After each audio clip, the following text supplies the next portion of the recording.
When you see the whole world shaking and you feel your heart is breaking, take my hand, no hesitating. Oh, when you're just so tired of trying, all alone you feel like hiding. Together we'll keep fighting. There's no stopping us. Hold on, we're gonna make it. We're gonna make it. Don't stop now. Hold on, we're gonna make it. We're gonna mountains too high we can climb it. Fearless, we'll take in the moment. There's no stopping us. Hold on, we're gonna make it. We're gonna make it. Can you see the sun is shining like a new hope? Feel it rising, coming over the horizon. There's no stopping us. Hold on, we're gonna make it. We're gonna make it. Don't stop now. Hold on, we're gonna make it. We're gonna mountains too high we can climb it. Fearless, we'll take in the moment. There's no stopping us. Hold on, we're gonna make it. We're gonna make it. Don't you give up, don't you give up on me. Don't you give up, don't you give up now. Don't you give up, don't you give up on me. Don't you give up, don't you give up now. Don't you give up, don't you give up on me. Don't you give up, don't you give up now. Don't you give up, don't you give up on me. Don't you give up, don't you give up now. There's no stopping. Good evening, and it's Saturday, February 13th, and I'm just waiting to see. I want to make sure you guys could hear me out there. It's still playing the introduction, and just doing a sound check. And okay, it's working. All right. Okay.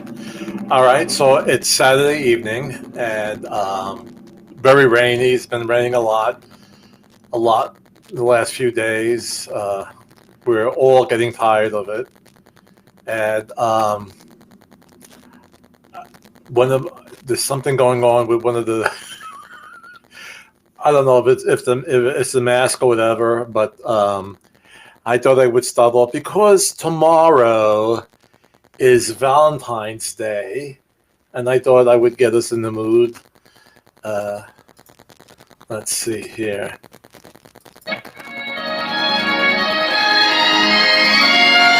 Yes.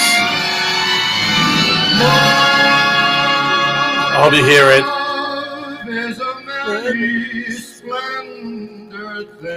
Yes, happy Valentine's Day. Let me just. So I thought since it's Valentine's Day, I would do an episode on questions that I've been finding from new home buyers to show how loving we are, real estate agents, to help you with your transactions. Okay, so there is a website or a Facebook page, and it's dedicated to first-time home buyers, and they have really a lot of questions and a lot of concerns. So I thought I would cover that today. So first, let's do our little introduction.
Okay.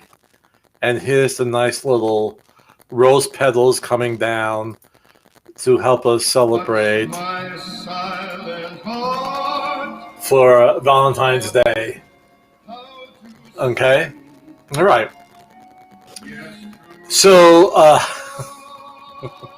I guess the whole screen is going to be covered. So, let's move on. Okay. Hope that was a nice effect. All right. So let's get our graphic up here, and today's topic: common questions of first-time homebuyers. And as I said earlier, there is a Facebook business page, fan page that's dedicated to first-time homebuyers, and they post their concerns. A lot of times they will post that they are now home buyers and homeowners, and that's a nice thing. It's not always concerns, but there's a lot of positive information on it. But it's a website. It's that is good for a real estate agent like myself to look at, to learn about the concerns of home buyers, and they may not even be first-time home buyers. And sometimes people won't express their concerns all the time, so it's good to kind of fill it out. So I'm going to get rid of this graphic right now because it's getting a bit much. So let's turn this off. Okay. So, and I'm going to a little bit later play another video of why you should choose a real estate agent for your transactions. But let's go to the first question that comes up. I actually saw this one today come up, and it asked, does it cost me to use a buyer's agent to purchase a home? And the question is, and the answer is, no, it does not. Okay, and that's why you really shouldn't try to purchase a home on your own, because it's a long-winded, difficult process, and it's helpful to have someone who will represent you in the transaction, who will look out for your best interest. And that's the role, in this case, of a buyer's agent. I would then represent you. I will work to get you, well, first I will work to get you the home that meets all your requirements. And once we find that home, to write an offer that will be acceptable, or a fair offer that will be acceptable to the seller, and get it ratified. Now, let me just throw in a little side note with that. Part of my job is also to make sure that the price they're asking for is the true market value of that house, or within that price range for that house in that area. And we usually use a 1 mile radius to make sure that they're not asking too much.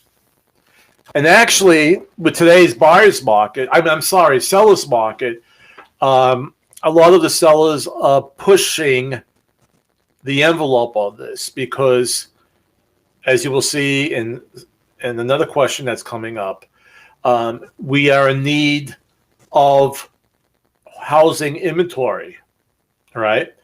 And if you've taken economics 101 in college, or if you had economics in high school, when you have a strong demand, which we have now, and little inventory, which we have now, what happens?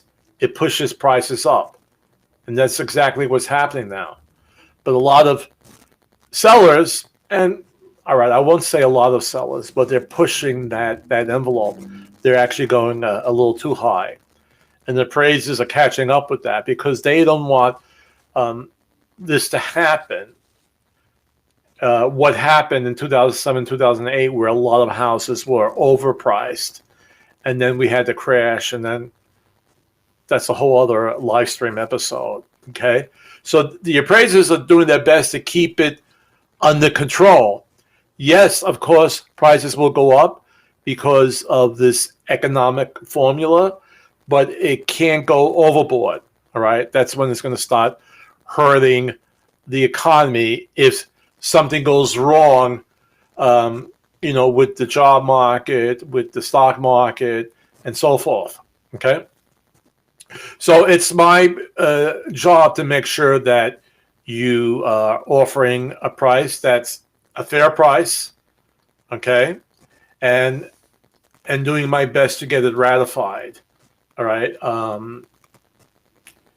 I just had a closing where the closing company said a lot of sellers are not offering any closing cost assistance right now. All right, and that's when the seller will help you, the buyer, with your closing cost. And I got them to pay. Yeah, I got them to pay actually 3.5%, which was pretty good. We usually able to get around 3%, but now with the seller's market, the seller is either not offering any or maybe just 1%. But I was able to get them the whole 3.5%. And that's all part of how the deal is structured, which a seasoned real estate agent like Chris Gargiulo could help you. Okay. So using my service as a buyer's agent does not cost you anything. Okay. So you should go with a trusted real estate professional. All right. Doesn't cost you anything. Who does it cost? It costs the seller. And the seller is the one who's paying the commissions to both the buyer's agent and the seller's agent at closing. All right. So that commission payment is coming from the proceeds of the sale. And again, you are not paying for that. Now, some agents now, going back to the buying side, they charge an administrative fee. And usually that goes to the person who is doing the actual logistics of the paperwork. That's all involved. I mean, there's so much paperwork involved. And many times with some companies, they have a separate person who does that and they get paid a fee. I do not do that. I do not charge an additional administrative fee. I don't do that. I just think my commission that I get is fine enough. I get a good cut, and I don't have to charge my buyers anymore. There are times when a house on the market is not giving the buyer's agent the full traditional 3%. Okay. And I say the word traditional because there's no set number on commission. Okay. There's nowhere in the real estate commission board that they say the listing agent has to charge 6%. They could charge 7%. They could charge 4%. There's no set. It seems to be the average is 6%. And then some agents will say, well, if I get less than 3%, my buyer doesn't have to make up the difference. I let that go because even if I still make 2.5%, I'm still making a good amount of money. Now, will I change my mind? No, I don't think I'm going to change my mind on that. I'll just get paid from the seller side. So in most situations, it should be all situations, it does not cost you anything to use a buyer's agent unless you sign a broker's agent agreement where the agent is saying, well, if it falls below 3%, I'm asking you to make up the difference. And it's usually a half a point. Okay. You can negotiate that. You could say before you sign the broker's buyer agreement, no, I'm not going to do that. I don't have the money. I I have to put money down for the house. I might not get closing cost assistance. I'm I'm not going to sign that part. I mean, if you're not willing to erase that, I'm not going to do business with you.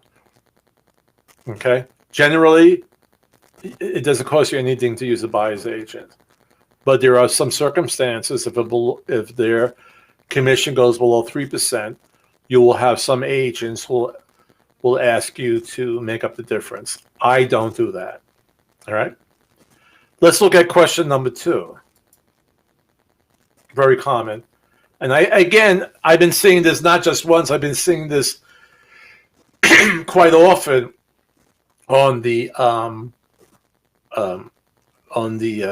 Facebook fan page.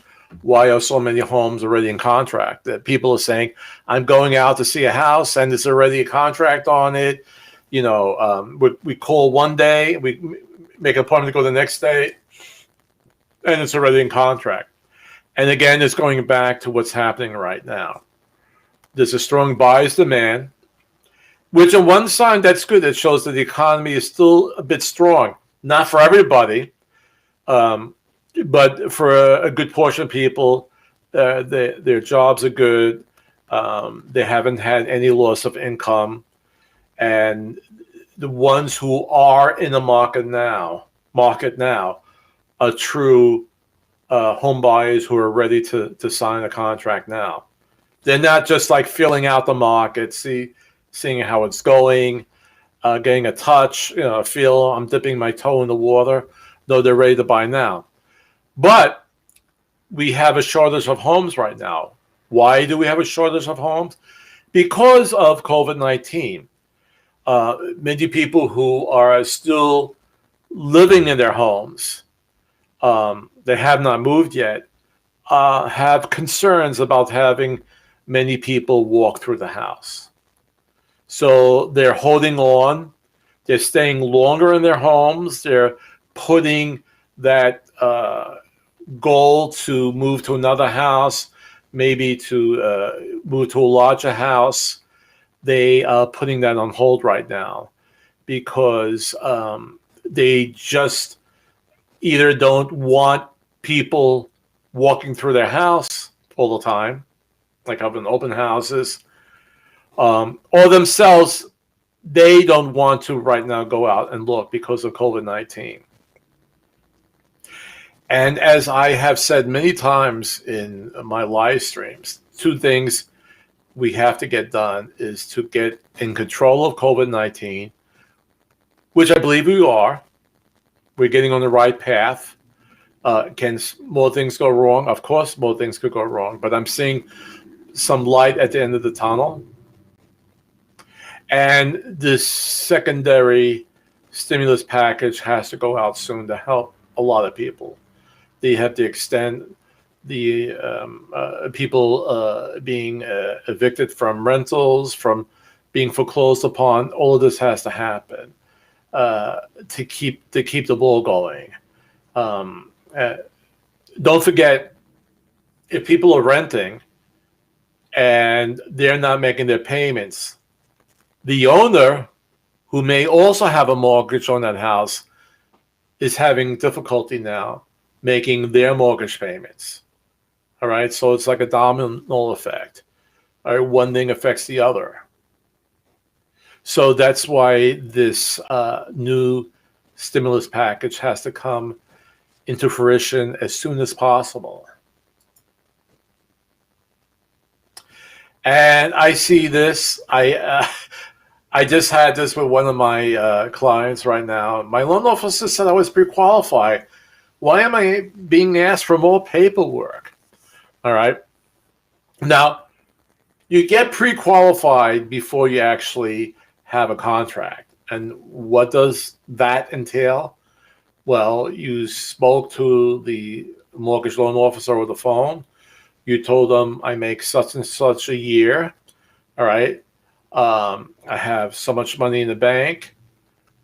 The loan officer runs a credit report, and based upon that information, they say, okay, you're pre-qualified, your credit is good, you could get a home up to $200,000, $300,000, whatever, and you can start looking for a home. And they write up this pre-qualification letter, which I would need for the time we write the contract and submit it to the listing agent.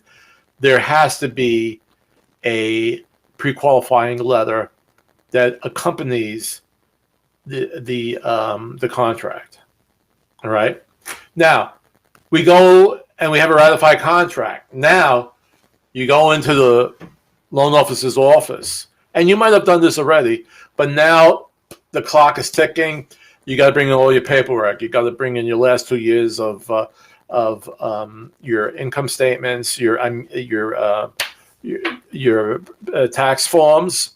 All right, you have to bring in a certain amount of months of your checking account, saving account, and this is where now, the ground hits rubber or whatever that saying is, and you have to do everything. And then, well, let's back up.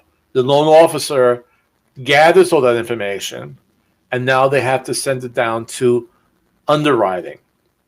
And this underwriter is a person who now will check everything very closely and deeply. And they'll look really close to your credit report and see if there's any questions. If there were some late payments, maybe you need a letter.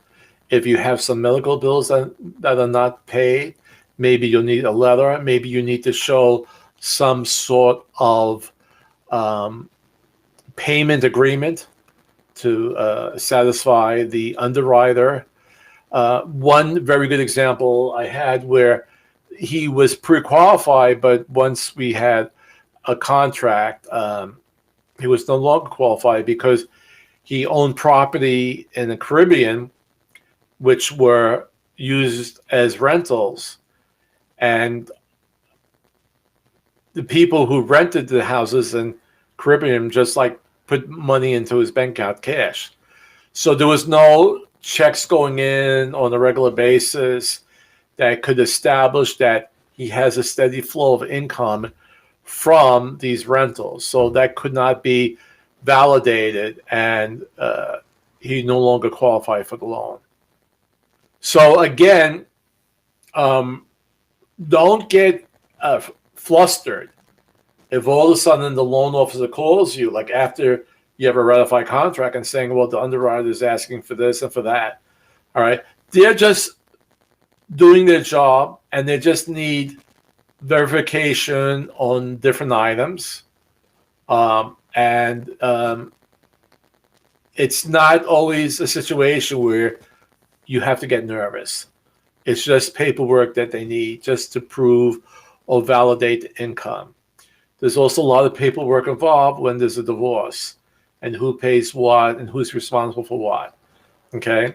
That's another issue where the loan officer might call you and saying the underwriter is asking for this additional documentation.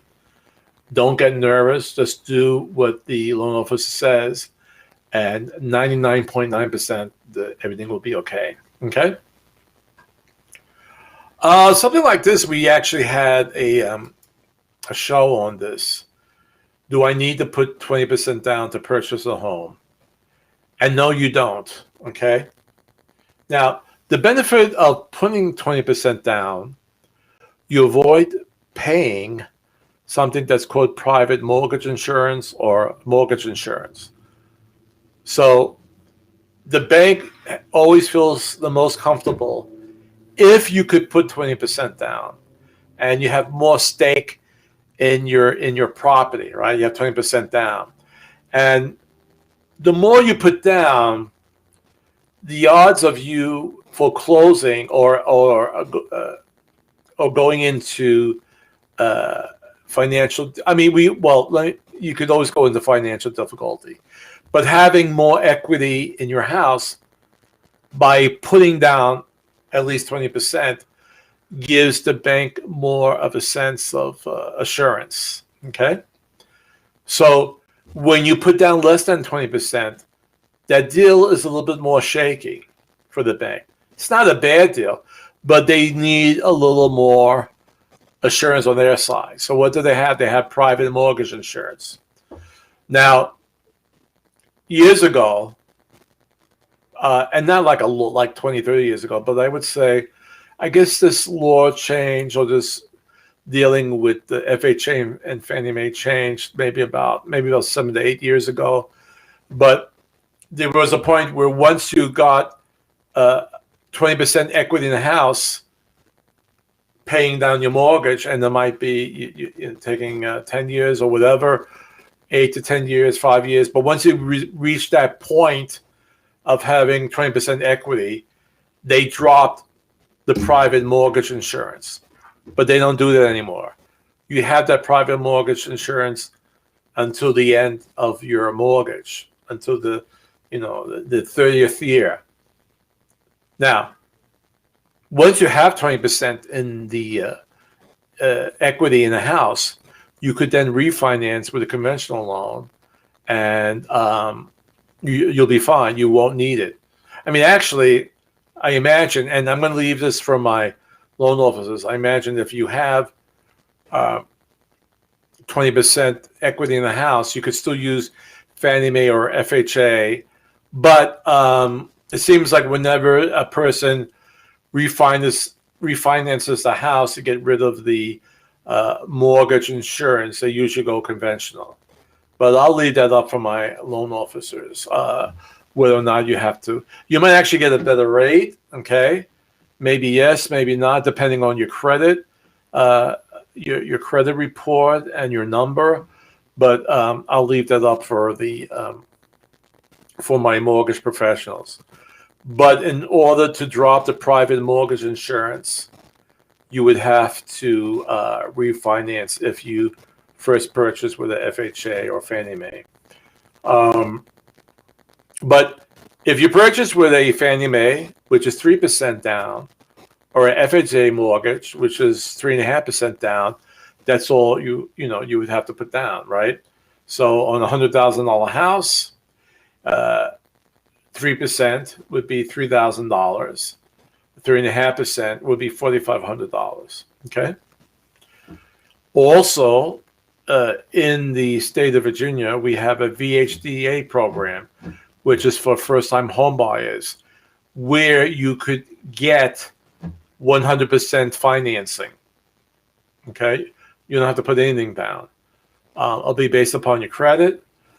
You would have to take a webinar course on the responsibility of having a mortgage, but we have that program in Virginia. And you don't just have to be a first-time home buyer. You could be someone who has owned a home in the past, has sold it, but there has to be a 3-year break between those two. All right, so we're in 2021. You would have to have sold a house somewhere, or at least, in January of 2018. Okay, that's 3 years difference. And then you would be considered a first-time home buyer again. All right, so you don't have to put down the 20%. You could put down 3 or 3.5%, or get 100% financing if you're a first-time home buyer. If you are a veteran, and most veterans or active military members know this, but with the VA loan, it's 100% financing with no private mortgage insurance. So that's really, really good if you're in the military or you are a veteran. And I think we have time for one more question. And what happens if the appraisal price is lower than the purchase price? If your agent, like myself, correctly filled out the contract, let's say, again, the purchase price is $100,000. There's a portion of the contract where you say, if the house is appraised below the price, and you write in the amount $100,000, the buyer has the right to renegotiate or be released from the contract if they don't want to make up that difference. Okay. And To give this example again, let's say the price of a house is 100,000. You're putting down, let's say we're putting down 3,000 to make it easy. So you're actually financing 97,000. That's what the mortgage would be. Let's say the house appraises at 95,000. Well, you have a $2,000 difference. Now, you could either say, okay, let's renegotiate on this, see if the buyer will come down to the seller would come down to 95,000. Okay. If not, you could pay that difference. You have to bring that in cash at closing, that $2,000 difference. Okay. Along with your down payment. All right.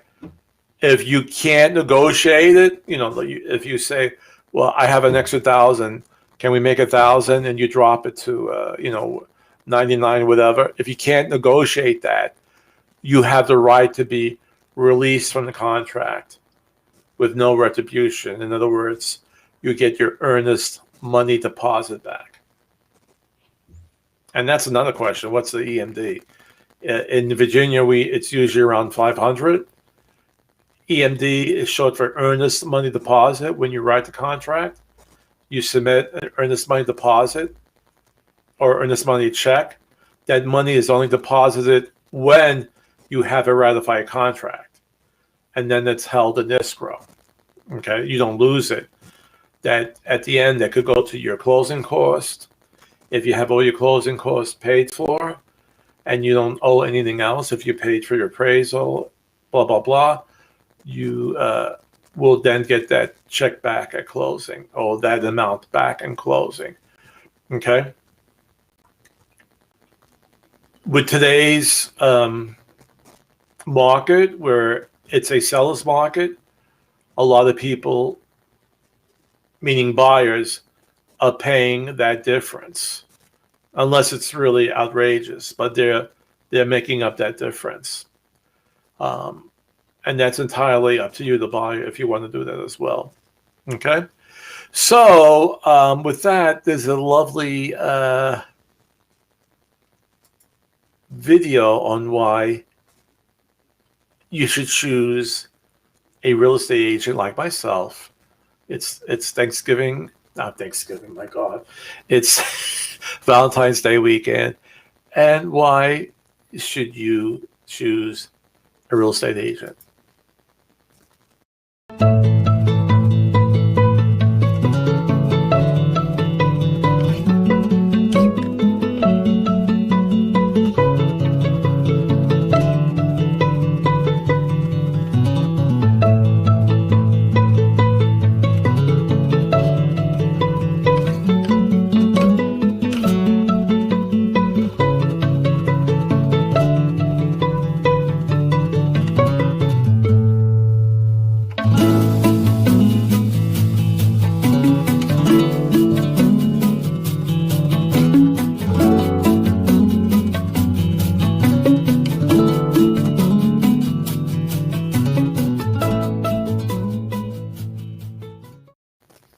Wasn't that nice? That was sweet, wasn't it?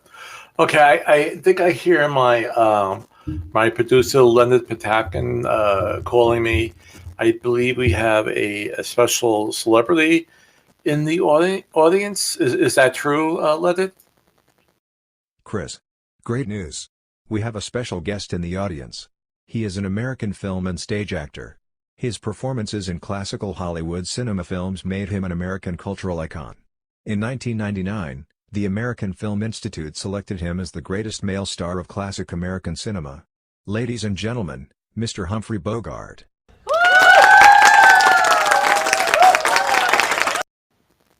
Wow, I didn't know he was still alive. It was a great honor to have him in the audience. So, again, happy Valentine's Day, which is tomorrow, and then happy President's Day, which is Monday. If you have off, enjoy the day. Okay, wear your mask, stay social distance, wash your hands, and be kind to each other. All right, and we'll see you next time on Real Estate with Mr. G. Thanks for watching.